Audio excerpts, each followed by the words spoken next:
Okay. Well, in this video we are going to show you how to make a linear rampon. Well, we are going to make this video in Creole, Haitian language, because I believe the Haitian people need this video the most, because as we speak Haiti is 98% deforested. Haiti is in its way to become a desert land, so we have to do our best to prevent that from happening. So nowadays, in order for anyone to do change in this world, you don't have to be a politician nor a president nor a king, because we are living at a time where the internet give any individual basically the same power with a president, a king, or basically whosoever is in a position of power. We have to take this advantage to do the work, to do as much change we can make to make this world a better world. Well, especially for us who are living in Haiti, a country that been so-called independent from 1804. I think we as Asian people, we are too much dependent on government or foreign help. We need to start relying on ourselves, because we can do far much more for us, because there was a time we wasn't even independent. Okay, a time where we were in slavery. We went and helped the first free country in the continent of America to gain their independence. We need to understand, we Asian people, without us,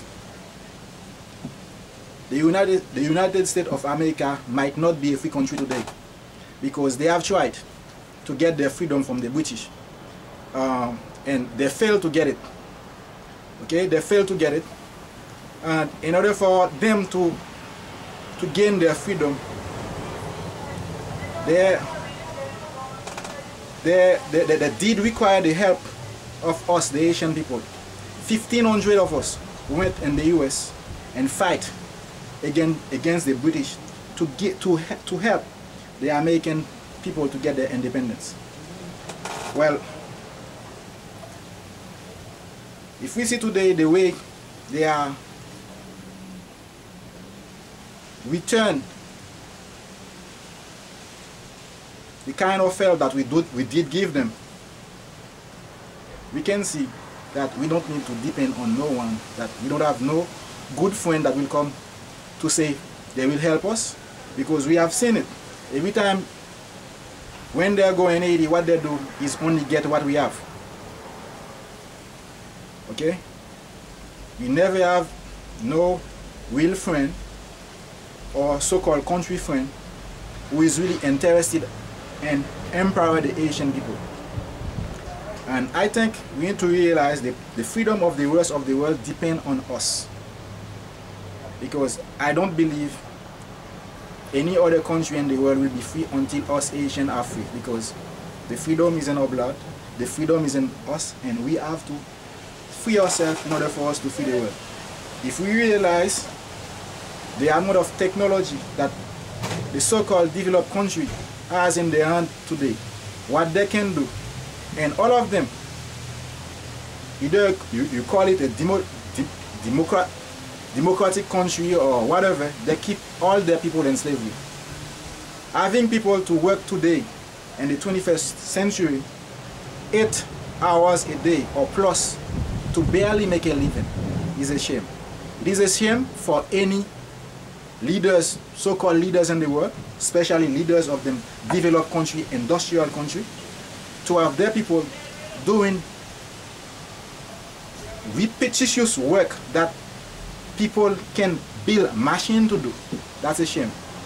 Okay? Most people spend their life and they don't really have the time to enjoy life. I understand we can free the world. To free the world, what we need to do and what we need to teach people is this. Teach people how to harness free energy, which is teach them how to have the forces of nature to work on their behalf. Like how we can use the wind, how we can use the wave, how we can use rivers flow, how we can use the sun, and also learn the science of automatization. Use those forces and build some other system to make those forces do work for us without basically our involvement, because we can do it.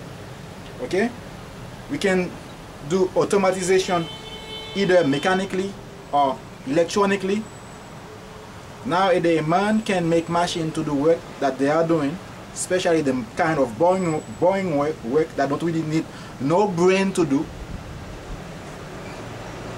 Okay,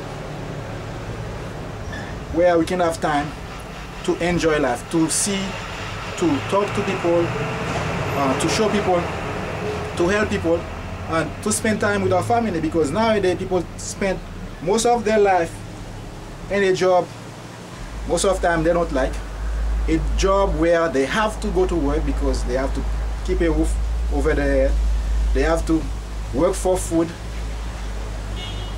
get themselves a transportation, where we have the opportunity and we have the knowledge, we have all the technology to do far much more. We have to do our best to free people all over the world, and if we get together we can do it. We can do it without the help of the so-called leaders of the world, because they are not really leaders, they are simply leading us to destruction. Okay, there are a lot of things we can do without them. Well, this pump, I'm going to show you how you can build a pump like that. This is a 2-inch pump. This pump can pump water for you 24/7 without using electricity. No, you don't need an engine to pump the water, and that can't pump over 20 barrels or 55 gallons of water a day or more, depend on how high you need the water. So this is easy to make, very easy to make, and this is also very cheap to make. And we will have very soon less and less complicated technology, which will be also very cheap. Like in 1901, there was a fellow named Nikola Tesla in New York. The man did build a tower called Wardenclyffe Tower, which he claimed that he would be able to power the entire world wirelessly with electricity for free. Okay, that would be a gift from Nikola Tesla to the world. Like, as we know it, the people who were in power, they have realized that this kind of technology is too good for mankind, because with this type of technology, like free energy, and people need energy to do everything we are doing. Okay, once you get free energy, everything basically would be basically free. So people will be able to have a better life no matter where you live in any remote part of this world. Well, Nikola Tesla couldn't achieve it because that was an expensive project and he didn't have enough money, and the man behind the project was JP Morgan, and he stopped funding the project. And so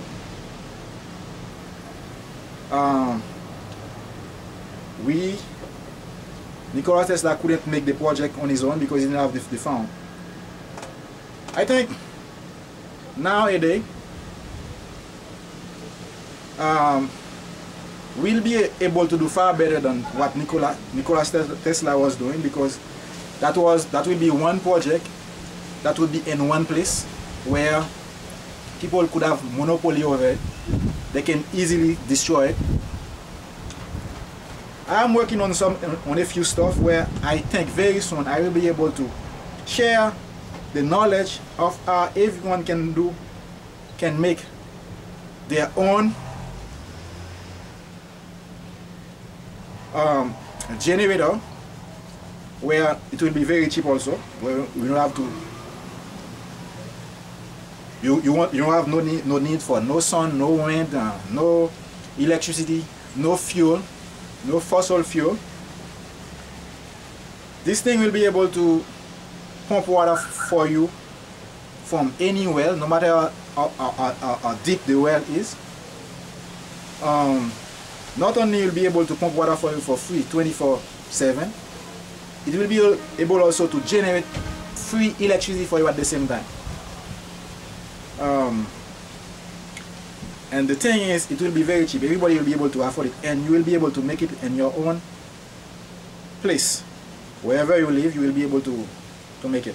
So I'm working on it, and very soon I will start making some videos to show you what I have done so far, where I'm at, so we all can get together and work on it.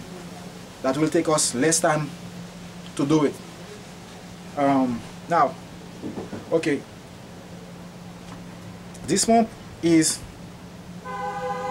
simple and small. If you take this pump apart, you can travel with it and put it in anything, any suitcase, and anything, any handbag. Okay, like if you see the height of this pump right there, it's basically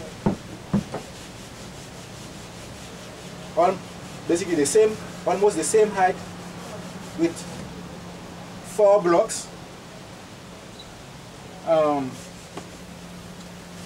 Well, let's see. In order for us to do this pump, what we need, well, let me go back to my Creole now, because basically the pump will be, the demonstration will be in a universal language, because I will show you how to do it. You don't really need for me to speak your own language, because like they say, an image worth 1,000 words. Once you see what's going on, you will be able to do it on your own. Ok, on montre vous exactement comment pompe ça fait. Ok, pour faire pompe ça, vous avez besoin partie ça, qui c'est yon valve ça, m't'a dit ça, son valve de gaspillage. Il gaspille de l'eau pour mettre que pression à continuer et build up. Et puis après valve ça, ou gagne une autre valve. Valve ça, lui-même, c'est un check valve, un one-way check valve. Il permet de l'eau aller dans une seule direction. Et après check valve là, ou gagne un T. T ça gagne ça mêlé. C'est lui-même qui délivre de l'eau. OK? C'est parti ça qui livre de l'eau. Et puis là, en dedans ça là, nous gagnons un tube bicyclette qui gagne vent là-dedans. Tube bicyclette ça gagne vent là-dedans. Nous gagnons là un adapteur et un cap ça il est capable de dévisser. Le réseau qui met des caps ça capable de dévisser parce que tube bicyclette là non seulement il augmente la pression de l'eau, et puis encore il réduit choc là, d'aide l'eau a frapper en dedans, tube là absorber choc là. C'est que tout le temps que tube là gagne exactement niveau de pression que le supposé gagner, choc là il absorber, il diminue. C'est que mettre cap là, c'est pour capable contrôler le choc là qu'il fait en dedans. OK? Ça va permettre que pour permettre de pomper plus bien. Et puis tout,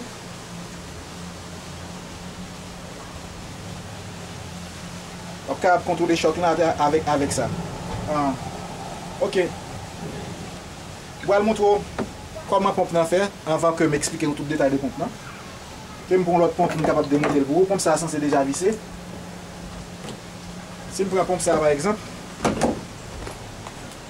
ou bien ça.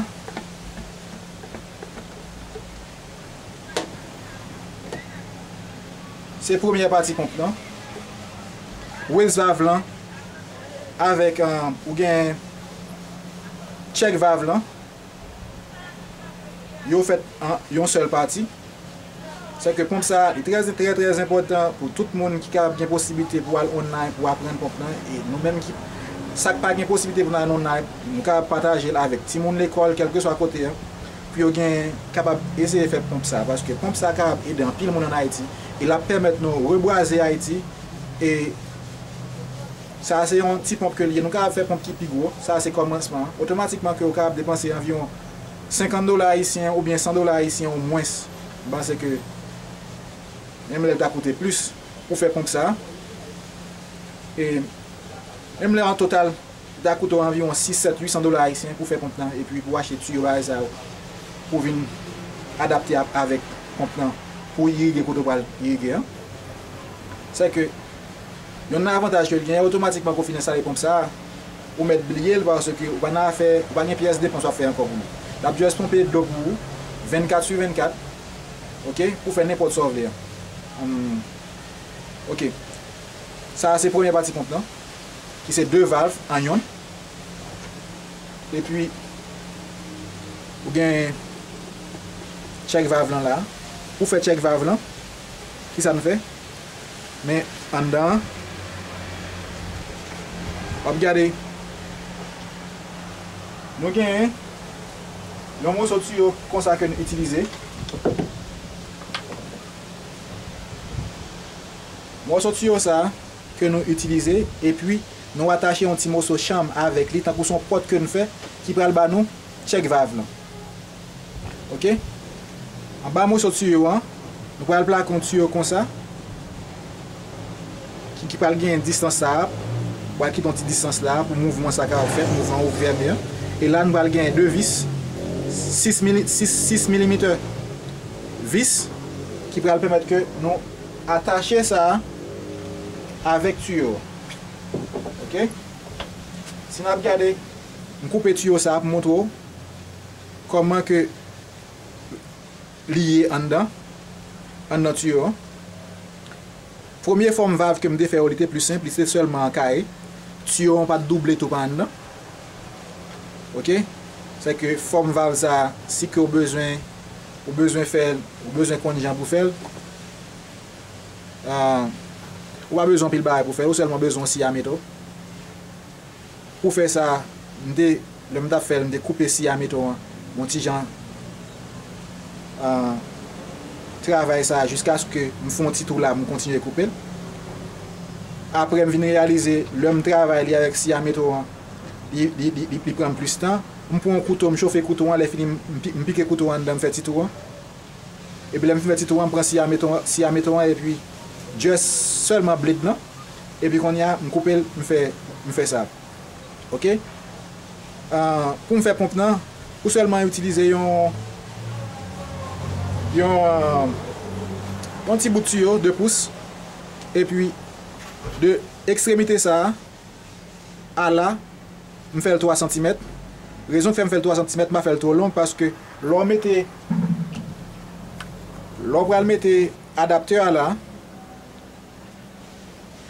On va le visser valve là. On a besoin pour ça pas trop long parce qu'il faut capable fourrer mon on va installer valve là. Pas oublier parce que l'on fait pompe là, on va bien ouverture ça. Et ouverture ça me juste quitter pour me capable faire ouais que ça peut le faire en dedans. OK? De toute façon l'on sous fait trop long pas fourrer mon là pour installer valve là. OK? Si on a raison obligé quitter faire ça très court 3 cm de longueur et puis pour capable installer valve là. Ok?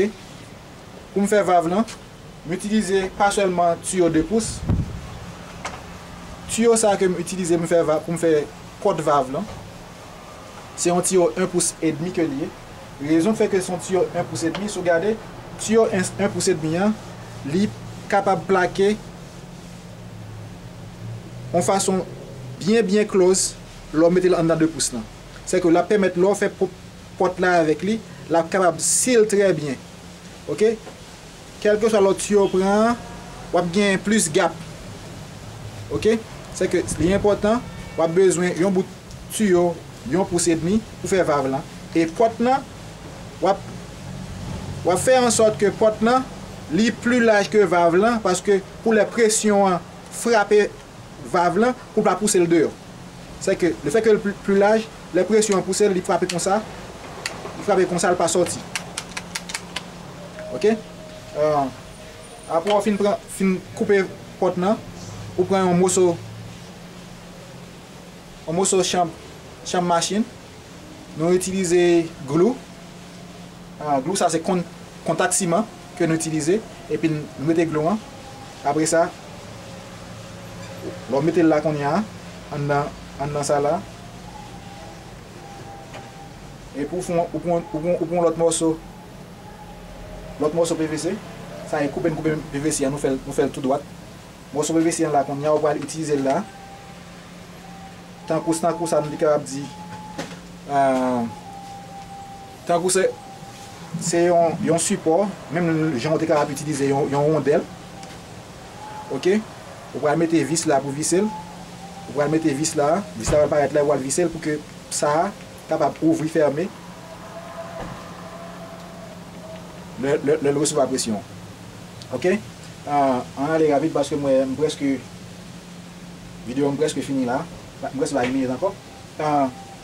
Now, de toute façon, si vous regardez dans la forme valve ça, vous regardez que tuyau est doublé. Il y a un coupling là. Côté que je fouille un bout de tuyau dans le coupling là. Et puis tuyau en doublé. Là je fouille un bout de tuyau, mettez glue barre ça bien ajusté li. Et puis qu'on y a, si vous regardez forme ça tout, il n'est pas fait en carré. Parce que après, bagay ça frappe continuellement pendant des millions de fois. S'il en carré, il n'a pas tendance pour le crack. C'est une raison où nous avons une forme curve ça là. Ok, ça c'est valve là. Ça encore c'est des rondelles que nous utilisons avec un vis 6 mm encore, qui est environ près de 4 pouces ou bien 3 pouces et demi. Pour permettre que nous gagnons poids ça, les pressions à monter.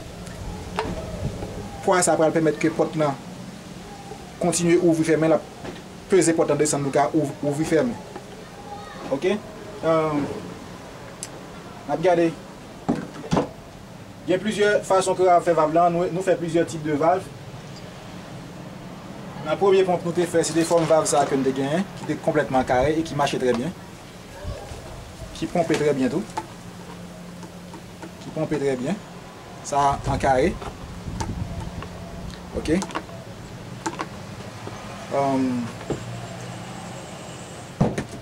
La deuxième forme pompe que nous avons fait, on regarde le type de pompe ça pour nous doubler, c'est un raccord que nous utilisons. Nous entrons le raccord là dans PVC pour nous doubler là et puis dans le raccord là nous faisons valve là. Pour nous garder pour faire type de pompe ça, on va regarder dans le raccord là, il y a un arrêt là, il y a un ridge. Pour faire il faut retirer ça complètement pour complètement entrer en PVC. Voilà. Après ça, deuxième valve là, pour faire deuxième valve là, qui ça ne fait, mais ça ne besoin d'un adapteur. Et pour besoin d'un morceau PVC ou aplati morceau PVC, et pour faire ou perforer. L'on prend un morceau PVC ou fouet là dans ça là comme ça qu'on y a là. Ou s'il est bien s'il avec soit bah qu'on gagne moi utiliser silicone comme s'il après le fin sèche et puis qu'on y a mettez un tube un morceau de tube avec un vis visser pour que servir un valve. C'est que ça c'est comme ça valve là vigné après fin valve là mais en dedans. OK? C'est que ou gain on dit ou gain et valve là comme ça. Ça va gagner une valve là et là gain l'autre valve là, ça va le barre au pompon. OK, nous avons plusieurs formes de design de pompon là. Type de design ça, c'est un design que nous avons de un partenaire les Pictures bah son là c'est monsieur.